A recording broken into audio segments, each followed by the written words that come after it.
Hey everyone, Duke here, and today we're talking about this week's weekly Grandmaster, Mars Battlegrounds. You've probably heard stories of how hard this GM is, but with some patience and tips that we will go over in this video, it's not nearly as bad as you have heard. We're going to go over some tips and tricks for each section of this GM to be able to complete it on your way to getting or gilding your Conqueror in Season 20. One note to start is that for this season's GMs, the weapon surges for all GMs are rotating weekly between Void and Solar, with Strand Surge always active. So if you're running Mars Battleground during its featured week, it should be Void Surge, but if you run it during a different week, it may be Solar Surge instead, so make sure to keep an eye out for the surges if you want to take advantage of that 25% extra damage. But don't forget, you can also only get one of either Surge or Overcharge for the 25% bonus damage, so any Artifact Champion weapon will get 25% damage no matter the damage type. And the Overcharged weapon, in this case machine guns, will also get 25% damage no matter the damage type. Surges and Overcharges do not stack, and only give 25% damage buff total if either one of these two things is satisfied. Do note that the modifier surge is different than the boots weapon surges. The boots weapon surge mods will stack with these things. For this Nightfall, we've got barriers and unstoppable champions, so you're going to want to be able to deal with both. Scouts and glaives can both deal with unstoppables this season, and I'd recommend one of the two. Wishender and Arbalist are still both really solid options with intrinsic anti-barrier, but after running through this GM, I feel that one person out of your three on a Wither Horde would be highly beneficial, preferably with a way to either become Radiant or make use of Volatile, so that they still have a way to deal with barriers in a pinch as well. In terms of subclasses, your personal comfortability is extremely important as always, but Tether Hunters and Well Warlocks are both going to be extremely strong for different parts of this GM. As a quick note, as it is a newer change and I get asked about it a lot, standing in a Well of Radiance will count as Radiant and give your weapons anti-barrier. However, if your weapons already have a certain champion mod, for example an Unstoppable Scout Rifle, this will not be overridden by Radiant and will still only be able to stun Unstoppable champions, but not barrier champions. This works the same way with Volatile as well. As for mods, Siphon mods for the main add clear weapon you will be using is going to be super helpful, which will probably be your machine gun for this GM. And don't forget, if running a Void machine gun, and I'd recommend doing so, to take advantage of the Volatile Flow and Bricks from Beyond mods in this season's artifact. Now let's talk about the strike itself. For the first control points area, there's a few tips that are going to make this part significantly easier. First, you don't have to be on the plates in order to get capture progress. Once you break off the quote-unquote hive goop from the point, you will automatically start gaining progress as long as no enemies are on the point. Using this to your advantage to kill things more safely from a distance can be extremely helpful, especially if not using a Well of Radiance to protect you while on the point. There's also no timer on these points, so staying safe is key. Starting off with point B, you can slay from a distance until the barrier and unstoppable champions come out. Again, keep in mind that you have the whole play space to back up and move around to if needed. Building up supers to start and using them to chain orbs in this entire area is super helpful, as once you get the super rotations rolling, it will help speed some of these parts up quite a bit. Right about when you finish this first point, the boss for the area will spawn. This guy is extremely tanky, but if you rotate over basically overlooking point A, the boss will follow you over here and allow you to safely fight it from a distance until it is defeated. For point A, note that as soon as you destroy the hive goop on this point, the Death Tongue Acolyte will spawn. You absolutely want to make sure to melt this Acolyte as quickly as possible, as otherwise it will open up the Shrieker, remove your abilities, and just cause absolute chaos. It will spawn out the door as shown in the video here to the right side of point A, so just have one person destroy the gunk and immediately come over while the other two players are already ready to start killing it and focus everything on killing it right away. You can use this back area to be pretty safe from the adds while capturing point A as well.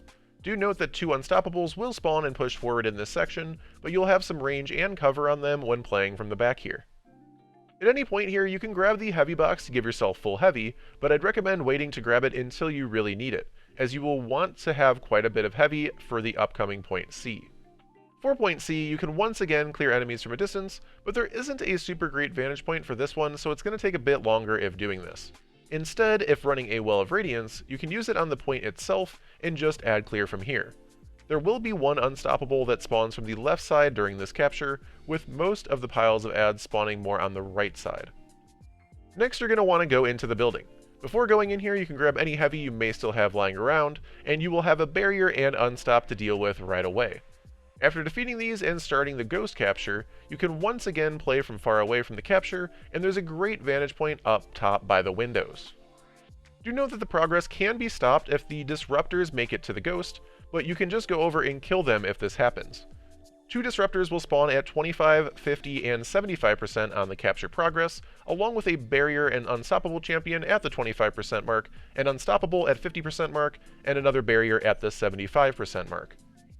There's also a boss ogre that spawns at 75%, and you're going to want to keep an eye on this ogre as it can hit you depending on the angle it has, but you do not need to kill it to progress, and honestly I'd recommend not killing it if possible, as it's very tanky and going to eat a lot of your ammo if you do try. One brief note for this section is that an acolyte will spawn behind you in the very center of the window area from time to time, so just make sure to keep an eye out for it and quickly kill it when it happens. It's just a regular acolyte, nothing special, but even one unsuspecting enemy can kill you in a GM if you're unprepared for it. The next section is the lasers. Definitely note that we don't have the armor unlocked from Season of the Seraph anymore, and these will kill you if you get hit by them. Just take your time and don't rush through here, and let one person go at a time so you can res them if someone dies, and you should be okay. The outside part with the towers is another part to just not rush. If you do happen to have a hunter with smoke invisibility, you can use this to easily get your team through. Otherwise, just go from cover to cover and make sure to let your timer completely reset before moving so that you have the most amount of time to get to the next area possible. The timer basically counts backwards when you're not being seen by one of the towers, so let that timer completely disappear before moving again. Once you make it to the top here, you'll have a room with some knights, 2 barriers, and a few sporadic ads. There's nothing really too crazy here, just watch the left side when you first go into the room so you don't get surprised by one of the hive knights, and from there just move forward and kill what comes to you. For the final room before the boss, we have the hive glyphs room.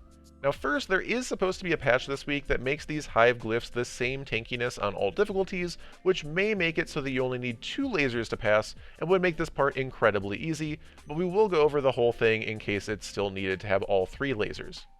The laser above the door you come in will be safe to grab, while one person below killing any ad spawns, and the third person going to the right side to grab another laser is going to be your starting setup.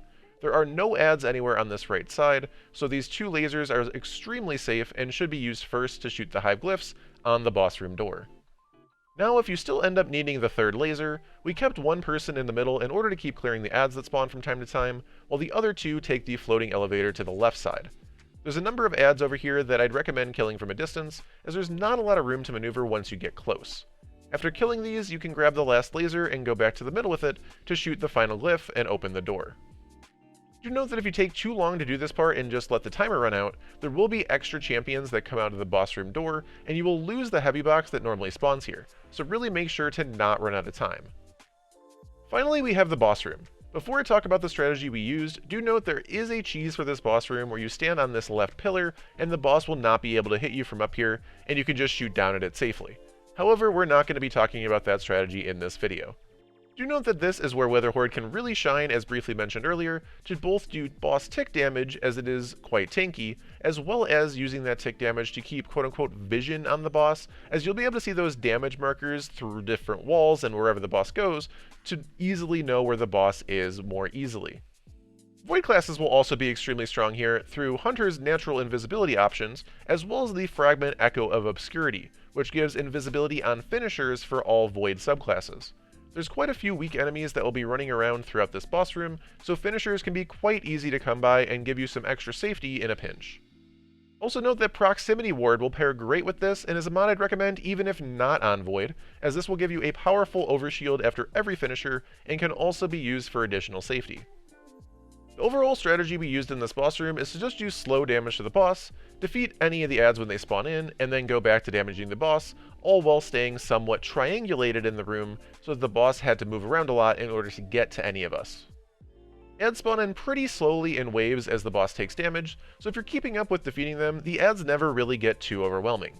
If you do start trying to melt the boss though, you're going to have ads all over the place, and that's where you're going to get yourselves into trouble. The main threat on ad spawns is definitely the wizards, so you want to make sure to prioritize these whenever you see one. Other than that, keep note of where the boss is and communicate with your team when you see it chasing any particular person so that you know who has the boss's aggro. Once the boss gets to 50% HP, it's going to go immune, and knights and wizards will spawn, along with a barrier and unstoppable champion. This is definitely the trickiest part of the boss room, with the barrier should be staying near the middle and can be dealt with later, but your first priorities should be to quickly deal with any wizards, any knights that are near you, and then quickly find and focus down the unstoppable champion. Once the unstoppable is defeated, the barrier knight can be dealt with as well, so that dunking the orbs that the other arc-shielded knights will be dropping will be a bit safer. Do note that more knights spawn when dunking these orbs, so make sure to keep an eye out for those as well. The boss itself can also defend the middle section where the dunks are at, so either drawing aggro away for the boss to move away a little bit from the dunk area, or using an invisible hunter to do the dunks, or both are going to be your best bets here. Do note that again, using Echo of Obscurity means that a non-hunter could also go invisible to do these dunks more safely in a pinch as well. After all of the dunks have been completed, the boss will be damageable again. There's no more champions for the rest of this fight, and you can go back to the original strategy of doing a bit of boss damage, kill adds, and repeat. Again, keeping track of the boss and communicating with your team is so extremely helpful when it comes to juggling the multiple actions of killing the adds, doing damage, and also staying alive, so make sure to communicate. As mentioned previously, your main threat during this phase will be any wizards that spawn, so absolutely focus them down ASAP. I will note that heavy ammo can be quite challenging to come by at the end of this room, so again, a Wither Horde helping to do some boss damage and some mobile ad clear is something I really want to try in future runs and think will be a very strong option, just for speed's sake if nothing else. After a bit of slow playing, patience, and determination, the boss will be defeated.